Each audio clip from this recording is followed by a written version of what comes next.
Hi there. This week I'm going to be talking about due process and how it relates to proving that you're not a terrorist, as well as proving that you're authorized to be in the US.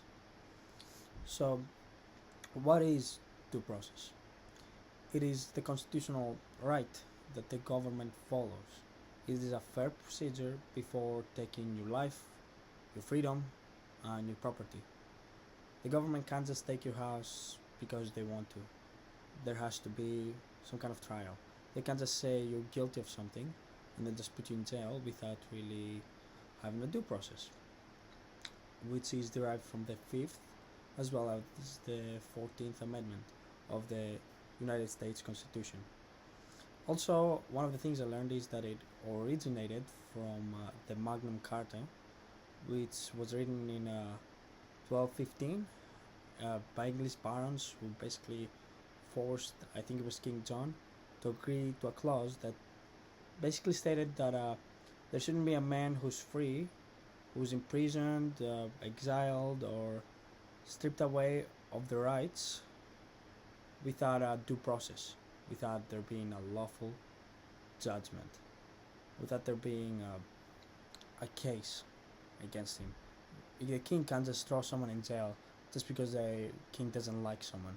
He can just say, "Oh, I don't like the joke you made about me, so you're just going in because I'm the king and I have the power." There has to be a fair process. There has to be evidence as well as some kind of proof that what they're accused of is actually standing and fair.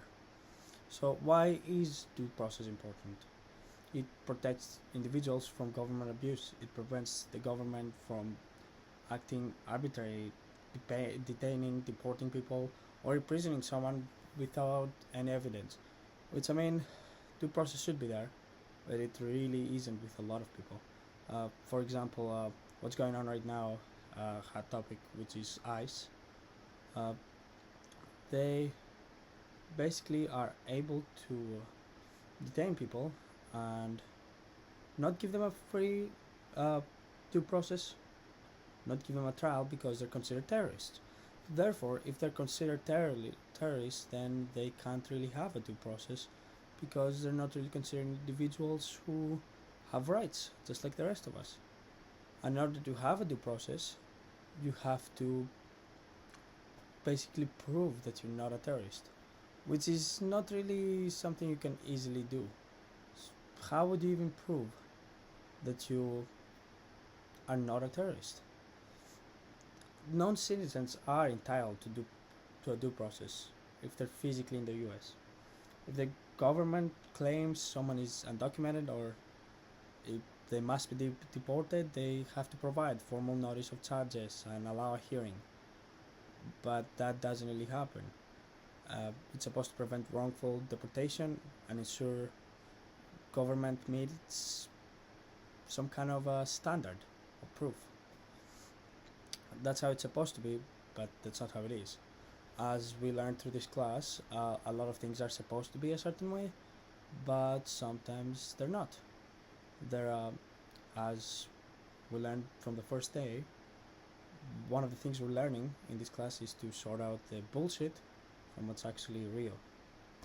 And everybody's supposed to get a due process, but if someone's a terrorist, then they can't because their rights are just stripped away. They can force a lot of immigrants to just be working in camps and get paid close to nothing because they're incarcerated, and the 13th Amendment basically allows for them to be slaves. So we're in this perpetual cycle that's just kind of going and going. It started many years ago with slavery and how they would lease slaves just because they wanted to.